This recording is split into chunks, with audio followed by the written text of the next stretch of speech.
नमस्कार दोस्तों, आप लोगों का बहुत बहुत स्वागत है आपके अपनी YouTube चैनल एसएसजी फाइंड में। मैं हूं आपके साथ अमरजीत कुमार। तो दोस्तों, जैसा कि आप लोग जानते हैं कि आज जो है बिहार पुलिस कांस्टेबल का एग्ज़ाम ख़त्म हो गया है दोस्तों। और आज की एग्ज़ाम में भी जो है क्वेश्चन हार्ड ही पूछा गया था दोस्तों। तो आज की क्लास में हमने जो है फर्स्ट शिफ्ट में पूछे गए क्वेश्चन का सॉल्यूशन आप लोग को बताने वाले हैं। इसलिए दोस्तों, अगर आप लोग आज एग्ज़ाम दिए हैं तो आप लोग जो है इस वीडियो को शुरू से लेकर अंत तक अवश्य देखिएगा। ओके दोस्तों, तो आइए शुरू करते हैं बिना किसी देरी के। तो दोस्तों, पहला क्वेश्चन आप लोग के सामने है, कायांतित चट्टानों में पतरन की क्रिया से क्या अभिप्राय है। तो दोस्तों, इसका अभिप्राय होता है चट्टानों में रासायनिक क्रियाओं के कारण नए यौगिकों का निर्माण होना। तो ऑप्शन नंबर ए जो होगा वह करेक्ट होगा। दोस्तों, क्वेश्चन नंबर थर्ड में क्या कहा रहा है, बिहार राज्य में वर्ष 2017-18 में कुल कृषि साख प्रवाह की प्राप्ति इसके लक्ष्य की तुलना में कितनी रही। तो वह रही 76%। कितना रही? 76%। इसका आंसर होगा ऑप्शन नंबर डी। अब चलिए दोस्तों, क्वेश्चन नंबर 4 में क्या कहा गया है, निम्नलिखित में से मैथिली शरण गुप्त की रचना नहीं है। तो दोस्तों, मैं आप लोग को बता दूं कि पथिक जो है पथिक, यह मैथिली शरण गुप्त की रचना नहीं है। आइए चलते हैं अगले क्वेश्चन की तरफ। दोस्तों, क्वेश्चन नंबर 6 में देखिएगा क्या कह रहा है। इसमें कह रहा है वह लक्षण जिन पर 5 जगत वर्गीकरण आधारित है। तो इसका आंसर होगा ऑप्शन नंबर डी। क्या होगा? कोशिका झिल्ली, केंद्रक झिल्ली एवं प्रजनन की विधि। ऑप्शन नंबर डी जो होगा वह करेक्ट होगा। अब चलिए दोस्तों, क्वेश्चन नंबर 7 की ओर। इसमें कह रहा है दोस्तों, तंजौर के राज राजेश्वर शिव मंदिर का निर्माण किसने करवाया था। तो दोस्तों, मैं आप लोगों को बता दूं कि राजराज प्रथम ने जो है अपने नाम पर इस मंदिर का नाम रखा था राज राजेश्वर मंदिर। तो इसका आंसर होगा ऑप्शन नंबर ए, राजराज प्रथम। ओके, अब चलिए दोस्तों, क्वेश्चन नंबर आगे की ओर। इसमें कह रहा है इसका मान ज्ञात करने के लिए। तो इसको हमने जब सॉल्व किया तो इसका आंसर हमें आ रहा था 4। तो इसका आंसर होगा, करेक्ट आंसर 4 होगा। चलिए अगले क्वेश्चन की तरफ। इसमें कह रहा है दोस्तों, निम्नलिखित में से किस न्यायाधीश को जनहित याचिका का प्रवर्तक माना जाता है। तो दोस्तों, मैं आप लोगों को बता दूं कि जस्टिस PN भगवती को जो है जनहित याचिका का प्रवर्तक माना जाता है। तो इसका आंसर होगा ऑप्शन नंबर बी। अब चलते हैं अगले क्वेश्चन की तरफ। दोस्तों, क्वेश्चन नंबर 18 देखिएगा। इसमें कह रहा है इसका मान ज्ञात कर, मतलब इसमें कह रहा है इसका कक्षा का आकार जो है क्या दर्शाता है। तो इसका आंसर हमें होगा ऑप्शन नंबर ए। क्या होगा? D x² - y²। दोस्तों, आज की क्लास मतलब आज की जो है एग्ज़ाम हुआ था उसमें जो है क्वेश्चन भी हार्ड पूछा गया था। अब चलते हैं दोस्तों क्वेश्चन नंबर 19 की ओर। इसमें कह रहा है दोस्तों, कबीरदास के पदों का संग्रह कौन सा है। तो वह जो है दोस्तों बीजक जो है दोस्तों, यह कबीरदास के पदों का संग्रह है। अब चलते हैं क्वेश्चन नंबर 20 की तरफ। इसमें कह रहा है दोस्तों, मेरी कविता मेरे गीत कविता संग्रह किसके द्वारा रचित है। तो वह जो है दोस्तों, वह पद्मा सचदेव के द्वारा जो है यह कविता रचा हुआ है। अब चलिए दोस्तों, क्वेश्चन नंबर आगे की ओर। क्वेश्चन नंबर 21 में क्या कह रहा है दोस्तों, यदि देश के भुगतान शेष में एकोमोडेटिंग निभावी पूंजी शून्य हो तो इन चारों ऑप्शनों में से आप लोग को बताना है। तो इसका आंसर होगा ऑप्शन नंबर ए। क्या होगा? भुगतान शेष में संतुलन होगा। ओके, अब चलिए दोस्तों क्वेश्चन नंबर 22 की ओर। इसमें कह रहा है दोस्तों, किस वर्ष तक के लिए लोकसभा के निर्वाचन क्षेत्रों के परिसीमन की प्रक्रिया को स्थगित कर दिया गया है। तो वह जो है दोस्तों 2026 तक जो है इसकी सेवा को स्थगित कर दिया गया है। अब चलते हैं दोस्तों क्वेश्चन नंबर 23 की ओर। तो दोस्तों, क्वेश्चन नंबर 23 में क्या कहा गया है, गौर कीजिएगा। कह रहा है निम्नलिखित में से कौन सा समुच्चय अपरिमित है। तो इसका आंसर होगा दोस्तों ऑप्शन नंबर बी होगा। क्या होगा? Q बराबर x जो है 7 का गुणक है। तो ऑप्शन नंबर बी जो होगा वह करेक्ट होगा। अब चलते हैं क्वेश्चन नंबर आगे की ओर। क्वेश्चन नंबर आगे में क्या कह रहा है दोस्तों, निम्नलिखित में से कौन सा एक प्रारंभक प्रकूट है। तो इसका आंसर होगा ऑप्शन नंबर डी, AUG। क्या होगा? AUG। ओके, क्वेश्चन हार्ड ही आ रहा है, आज भी आया हुआ था, आज भी क्वेश्चन जो है हार्ड ही आया था। दोस्तों अब देखिएगा क्वेश्चन नंबर 25 में क्या कहा गया है, वह कौन सा भारत के राष्ट्रपति की क्षमादान की शक्ति का सिद्धांत नहीं है। तो दोस्तों मैं आप लोग को बता दूं, वह जो है राष्ट्रपति पुनः परमाणु का परीक्षण कर सकता है। यह होगा इसका right answer, option number B. अब चलिए दोस्तों क्वेश्चन नंबर 26 की ओर। इसमें कह रहा है निम्न में से कौन सी अभिक्रिया वास्तव में होगी। तो वास्तव में होगी ऑप्शन नंबर डी, यह होगा इसका correct answer, option number D होगा। अब चलते हैं दोस्तों क्वेश्चन नंबर आगे की ओर। क्वेश्चन नंबर 27 में क्या कह रहा है दोस्तों, गौर कीजिएगा। इसमें कह रहा है सूचना का संग्रह संबंधित है। तो वह जो है दोस्तों वह संबंधित है तृतीय क्रियाकलाप से। किससे? तो तृतीय क्रियाकलाप से, ऑप्शन नंबर सी जो होगा वह करेक्ट होगा। अब चलते हैं क्वेश्चन नंबर 28 की ओर। इसमें कह रहा है दोस्तों राज्यसभा के सेवानिवृत्त होने वाले सदस्यों के संबंध में निम्न में से कौन सा कथन सत्य है। इनमें से आपको चूज करना है कि कौन सा कथन जो है सत्य है। तो इसका जो है कथन सत्य है ऑप्शन नंबर ए। क्या कह रहा है ऑप्शन में, उनका पुनः मनोनयन नहीं हो सकता है। तो ऑप्शन नंबर ए जो होगा वह करेक्ट होगा। अब चलिए दोस्तों क्वेश्चन नंबर 29 में क्या कहा गया है, तने में के कैम्बियम छल्ले की सक्रियता से पित्त की ओर बढ़ने वाली कोशिका कौन सी है। तो वह जो है दोस्तों प्राथमिक कोशिका है। कौन सा है? प्राथमिक जाइलम है। कौन सा है? तो प्राथमिक जाइलम है, ऑप्शन नंबर ए जो होगा वह करेक्ट होगा। ओके, अब चलते हैं क्वेश्चन नंबर आगे की ओर। दोस्तों क्वेश्चन नंबर आगे में क्या कह रहा है, संचयी आवृत्ति वितरण का आरेख क्या कहलाता है। तो वह जो है दोस्तों ओजाइव वक्र कहलाता है। क्या कहलाता है? ओजाइव वक्र, ऑप्शन नंबर बी जो होगा वह करेक्ट होगा। अब चलते हैं क्वेश्चन नंबर 32 की ओर। इसमें कह रहा है दोस्तों एक श्रेणी क्रम LCR परिपथ के लिए निम्न में से कौन सा कथन गलत है। तो कौन सा कथन गलत है वो आप लोग को बताना है।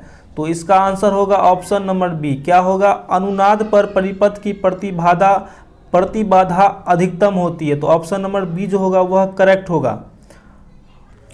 दोस्तों क्वेश्चन नंबर 34 में क्या कहा गया है, इसमें कह रहा है choose the correct answer to the question that follows from the given option. Who goes the speaker in Sujata Bhatt's voice of the unwanted girls address. वह जो है इसका आंसर होगा ऑप्शन नंबर डी, मदर होगा। ऑप्शन नंबर डी होगा mother. Okay answer. अब चलिए दोस्तों क्वेश्चन नंबर 36 की ओर। इसमें कह रहा है दोस्तों उत्तरी स्वप्न परी हरिक्रांति किस विधा की रचना है। तो वह जो है दोस्तों किस विधा की है रचना। तो वह है रिपोर्ताज की रचना है। किसका है? रिपोर्ताज की रचना है। ऑप्शन नंबर डी जो होगा वह करेक्ट होगा। अब चलिए दोस्तों क्वेश्चन नंबर 37 की ओर। इसमें कह रहा है दोस्तों निम्नलिखित में कौन सा मुद्रा बाजार का उप बाजार नहीं है। तो इसका आंसर होगा ऑप्शन नंबर ए कॉल मुद्रा या मुद्रा बाजार। क्या होगा? कॉल मुद्रा या मांग मुद्रा बाजार। ऑप्शन नंबर ए जो होगा वह करेक्ट होगा। अब चलिए दोस्तों क्वेश्चन नंबर 38 की ओर। इसमें कह रहा है दोस्तों केल्विन चक्र में CO2 का प्राथमिक ग्राही कौन सा है। तो वह है ग्राही option number B RUBP। Okay, option number B जो होगा वह करेक्ट होगा। अब चलते हैं आगे क्वेश्चन की तरफ। दोस्तों क्वेश्चन नंबर 39 देखिएगा, इसका आंसर क्या होगा। इसमें कह रहा है यदि एक लंबे सीधे तार की त्रिज्या a है और इसके नियत धारा I प्रभावित हो रही है तो धारा अनुप्रस्थ प्रतिच्छेद के परितः समान वितरित है। तो a/2 और 2a पर चुंबकीय क्षेत्रों का अनुपात क्या होगा। तो इसका आंसर होगा ऑप्शन नंबर बी 4:1। ओके, अब चलते हैं दोस्तों क्वेश्चन नंबर आगे की ओर। क्वेश्चन नंबर 41 देखिएगा दोस्तों, इसका आंसर क्या हो सकता है। क्वेश्चन नंबर 41 का जो होगा आंसर वह होगा ऑप्शन नंबर ए होगा करेक्ट आंसर। ओके, अब चलते हैं क्वेश्चन नंबर 42 की ओर। क्वेश्चन नंबर 42 में कह रहा है दोस्तों दिल्ली के किस सुल्तान ने स्वयं को नियामत ए खुदाई कहा था। तो दोस्तों मैं आप लोग को बता दूं कि बहाउद्दीन बलबन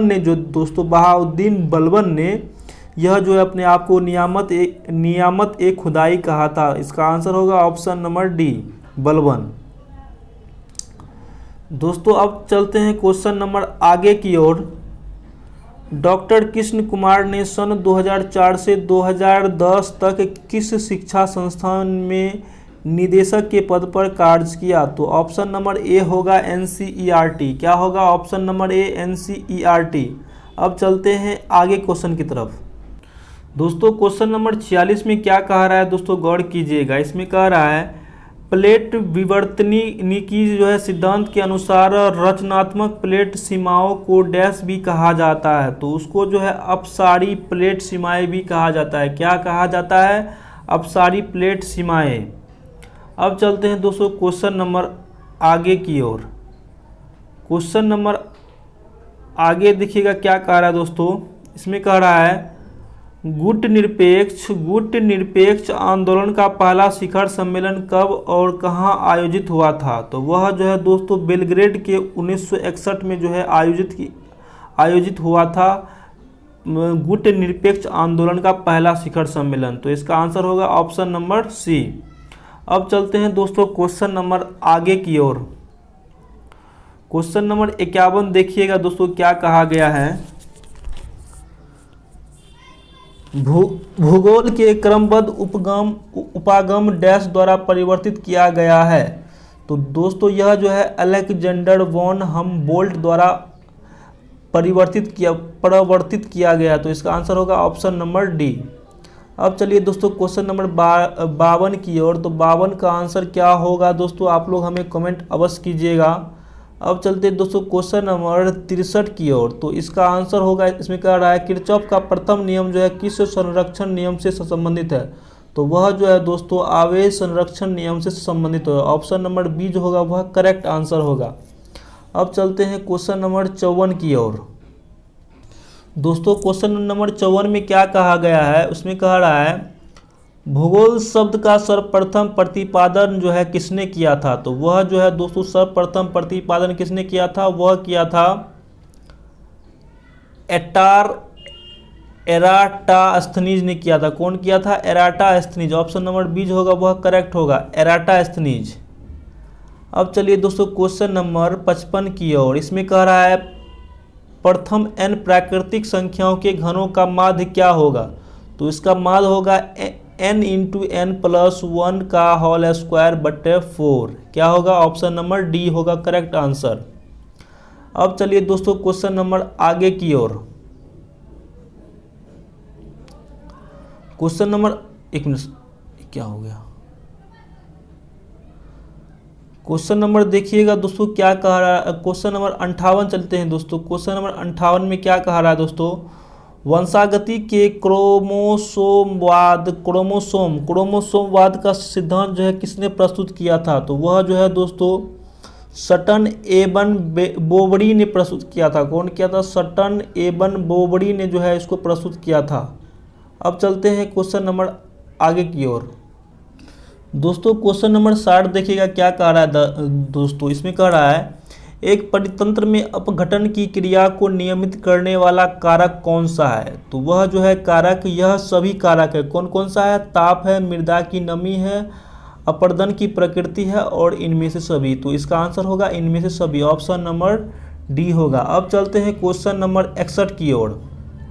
इसमें कह रहा है दोस्तों आधुनिक साहित्य की प्रवृत्तियों नामक आलोचनात्मक पुस्तक के लेखक कौन है? तो वह जो है दोस्तों नामवर सिंह है। कौन है? Namvar Singh. Option number B जो होगा वह करेक्ट आंसर होगा। अब चलते हैं क्वेश्चन नंबर 62 की ओर। क्वेश्चन नंबर 62 का जो दोस्तों आंसर होगा वह होगा ऑप्शन नंबर बी। आप लोग जो है इसे मिला लीजिएगा, ओके। अब चलते हैं क्वेश्चन नंबर 63 की ओर। इसमें कह रहा है निम्नलिखित में से कौन सा एक प्राथमिक उपभोक्ता है? तो दोस्तों मैं आप लोग को बता दूं कि बकरी जो है यह एक प्राथमिक उपभोक्ता है, ओके। अब चलिए दोस्तों क्वेश्चन नंबर 64 की ओर। निम्नलिखित में से पृथ्वी की पेरिडोटाइट परत है। तो ऊपरी परत को जो है ऊपरी भूपटल को जो है क्या कहते हैं? पेरिडोटाइट कहते हैं। तो इसका आंसर होगा option number B. Question number 65 में क्या कहा गया दोस्तों, मुगल काल में डैश उत्तर पश्चिम भारत का एक महत्वपूर्ण हस्तशिल्प उत्पादन और वितरण था। तो इसका आंसर होगा ऑप्शन नंबर डी होगा। दोस्तों 65 नंबर में देखिएगा क्या कह रहा है, इसमें कह रहा है मुगल काल में डैश उत्तर पश्चिम भारत का एक महत्वपूर्ण हस्तशिल्प उत्पादन और वितरण केंद्र था।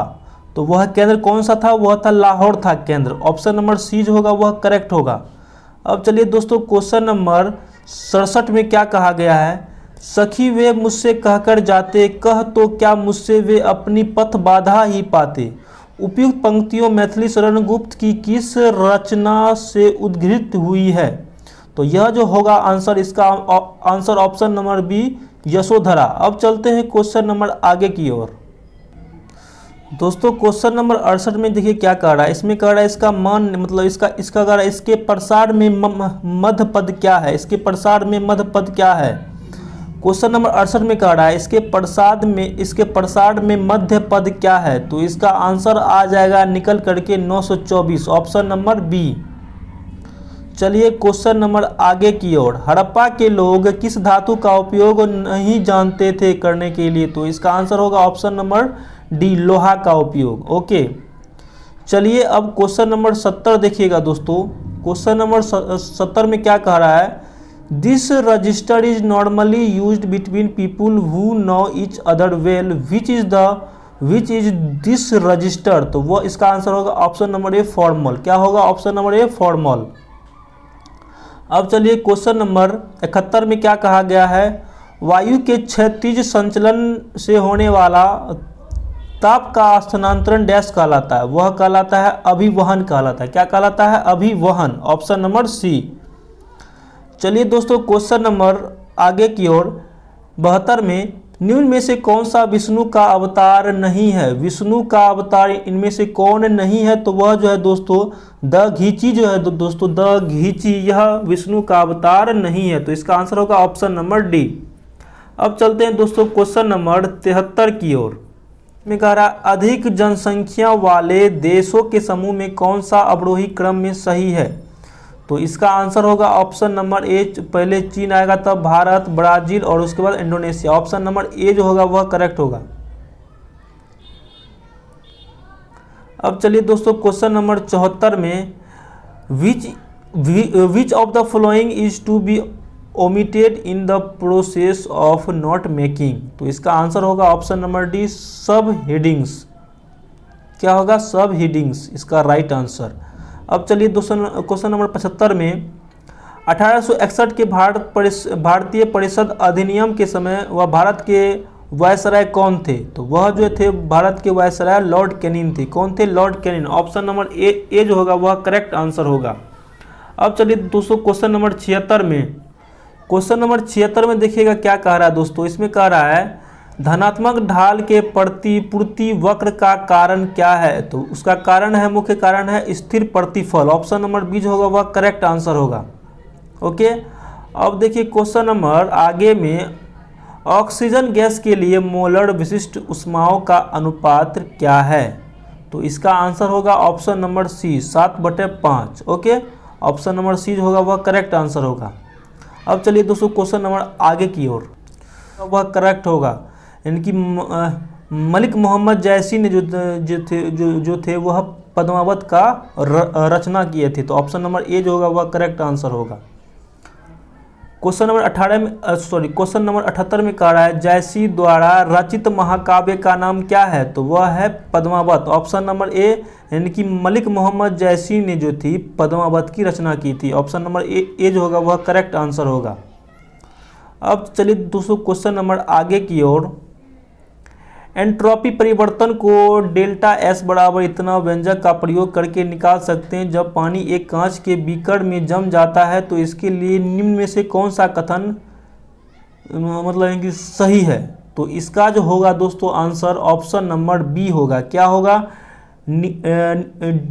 डेल्टा एस निकाय बढ़ता है लेकिन डेल्टा एस परिवेश घटता है। तो ऑप्शन नंबर बी जो होगा वह करेक्ट आंसर होगा।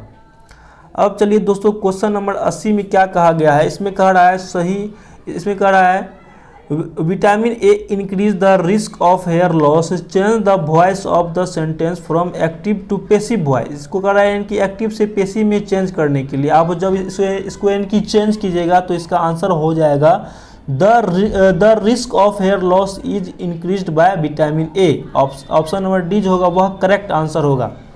अब चलिए क्वेश्चन नंबर 81 में, निम्नलिखित में कौन सा कथन x बड़ा होगा 2 से तब इसका जो है प्रति धनात्मक कथन कौन सा सही होगा?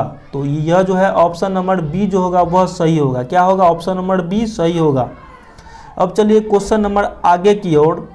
दोस्तों यह क्वेश्चन जो है हमने आपको पिछले क्लास में समझाया था। तो हमने आप लोग को समझाया था, क्या समझाया था कि भारतीय संविधान के निम्न में से कौन से अनुच्छेद के अंतर्गत नागरिक अपने मौलिक अधिकारों की रक्षा के लिए उच्च न्यायालय में याचिका दायर कर सकता है? तो न्यायालय में ये याचिका दायर कर सकते हैं। तो दोस्तों हमने आप लोग को पिछले क्लास में समझाया था, जब भी कहेगा सर्वोच्च न्यायालय तो उसमें आएगा अनुच्छेद 32, और जब भी कहेगा उच्च न्यायालय तो उसमें आएगा अनुच्छेद 226। तो इसका आंसर होगा ऑप्शन नंबर डी। इसमें कह रहा उच्च न्यायालय तो आंसर होगा ऑप्शन नंबर डी। ओके, अब चलिए दोस्तों क्वेश्चन नंबर 83 की ओर। भौतिक अधिशोषण में गैस के अणु ठोस के तल पर जुड़े रहते हैं किस बल के कारण? तो रासायनिक बल के कारण। ऑप्शन नंबर ए जो होगा वह करेक्ट आंसर होगा। चलिए आगे क्वेश्चन की तरफ। भारत का राष्ट्रीय चावल अनुसंधान संस्थान कहाँ स्थित है? वह जो है कटक में स्थित है। कहाँ पे है? कटक में। ऑप्शन नंबर ए जो होगा वह करेक्ट आंसर होगा। अब चलिए क्वेश्चन नंबर 85 में क्या कह रहा है दोस्तों, गौर कीजिएगा। इसमें कह रहा है निम्नलिखित में से कौन यूनानी कवि था? तो दोस्तों मैं आप लोग को बता दूं, इसका आंसर होगा option number B, Homer. Homer जो था यह यूनानी कवि था। तो इसका आंसर होगा ऑप्शन नंबर बी।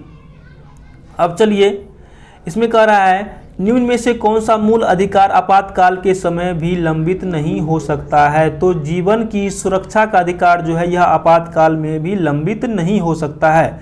तो इसका आंसर होगा ऑप्शन नंबर बी, जीवन की सुरक्षा का अधिकार।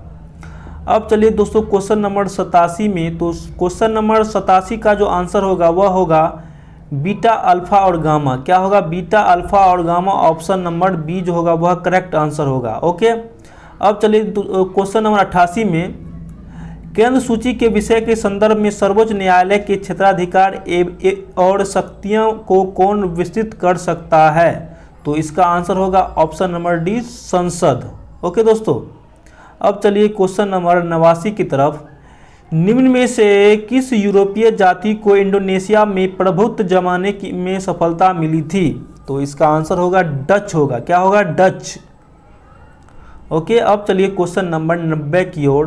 तो दोस्तों क्वेश्चन नंबर 90 का आंसर जो है हमें अभी तक नहीं मिला है दोस्तों। क्वेश्चन नंबर 91 देखिएगा दोस्तों, 19 सैकड़े प्लस 19 इकाई किसके बराबर होते हैं? तो 19,000 पहले लिख लीजिए दोस्तों आप लोग, फिर 19 सैकड़े यानी कि 1900 लिख लीजिए, फिर जो है 19 इकाई 19 जो है यहाँ पे लिख लीजिए। इसको ऐड कीजिएगा, ऐड करने के बाद आएगा 20,919। तो ऑप्शन नंबर डी जो होगा वह करेक्ट होगा। अब चलिए दोस्तों क्वेश्चन नंबर 92 की ओर। निम्नलिखित में कौन सा यूरोप में सामंतवाद के उदय का प्रमुख कारण था? यूरोप में कह रहा है सामंतवाद के उदय का प्रमुख कारण क्या था? तो दोस्तों वह था कृषि की अवनति। तो ऑप्शन नंबर डी जो था वह करेक्ट आंसर होगा। दोस्तों क्वेश्चन नंबर 93 में देखिएगा क्या कह रहा है। इसमें कह रहा है सामान्यतः सर्वाधिक उपयोग में लिया जाने वाला बायोरिएक्टर कौन सा है? तो बायोरिएक्टर आप लोग को जो इनमें से चूज करना है। तो इसका आंसर क्या हो जाएगा दोस्तों, आप लोग हमें कमेंट अवश्य कीजिएगा, क्योंकि इसका आंसर हमें अभी तक नहीं मिला है। ओके, अब चलिए दोस्तों क्वेश्चन नंबर 94 में क्या कहा गया है।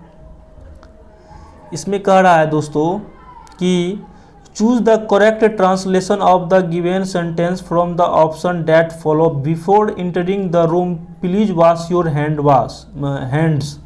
तो इसका जो होगा करेक्ट आंसर वह ऑप्शन नंबर डी होगा। क्या होगा? कमरे में प्रवेश करने से पहले कृपया अपने हाथ धोए। ऑप्शन नंबर डी जो होगा वह करेक्ट आंसर होगा। अब चलिए दोस्तों क्वेश्चन नंबर 95 की ओर। कह रहा है एक अल्फा कण व एक प्रोटॉन की गतिज ऊर्जा समान है, उसकी तरंग दैर्ध्यों का अनुपात क्या होगा? तो दोस्तों मैं आप लोगों को बता दूं इसका आंसर होगा 1:2। क्या होगा? अनुपात 1:2 होगा उसका करेक्ट आंसर। अब चलिए दोस्तों क्वेश्चन नंबर 96 की ओर। इसमें कह रहा है दोस्तों, किस संवैधानिक संशोधन ने अनुच्छेद 14, 19 और 31 के तहत प्रदत्त मूल अधिकार पर नीति निर्देशक तत्वों को कानूनी वरीयता प्रदान की है? तो अनुच्छेद 25 में ऑप्शन नंबर बी जो होगा वह ऑप्शन नंबर ए जो होगा वह करेक्ट आंसर होगा। अब चलिए दोस्तों क्वेश्चन नंबर 97 की ओर। क्वेश्चन नंबर 97 का भी हमें आंसर अभी तक नहीं आ पाया दोस्तों। तो अगर इसका आंसर आता है तो हम जो है इसका आंसर आप लोग को कमेंट में कर देंगे। ओके दोस्तों, क्वेश्चन नंबर 98 में क्या कहा गया है? उलुगु चाय कौन से देश में उत्पादित की जाती है? उलुग चाय जो है यह दोस्तों मुख्य रूप से ताइवान में उत्पादित की जाती है। तो ऑप्शन नंबर डी जो होगा वह करेक्ट आंसर होगा। ओके, रामधारी सिंह दिनकर को ज्ञानपीठ पुरस्कार उसकी किस रचना पर मिला है? तो दोस्तों मैं आप लोगों को बता दूं कि उर्वशी की रचना पर जो है रामधारी सिंह दिनकर को ज्ञानपीठ पुरस्कार मिला था। तो इसका आंसर होगा ऑप्शन नंबर डी। अब चलिए दोस्तों क्वेश्चन नंबर अंतिम में, तो इसका भी आंसर हमें अभी तक आया नहीं है दोस्तों। तो अगर इसका आंसर आता है तो आप लोग को जो है इसका आंसर कमेंट बॉक्स में कर दिया जाएगा। ओके दोस्तों, तो आप लोग को जो है यह वीडियो वॉच करने के लिए बहुत बहुत धन्यवाद। तो फिर मिलते हैं आप लोगों से अगले वीडियो में। Best of luck.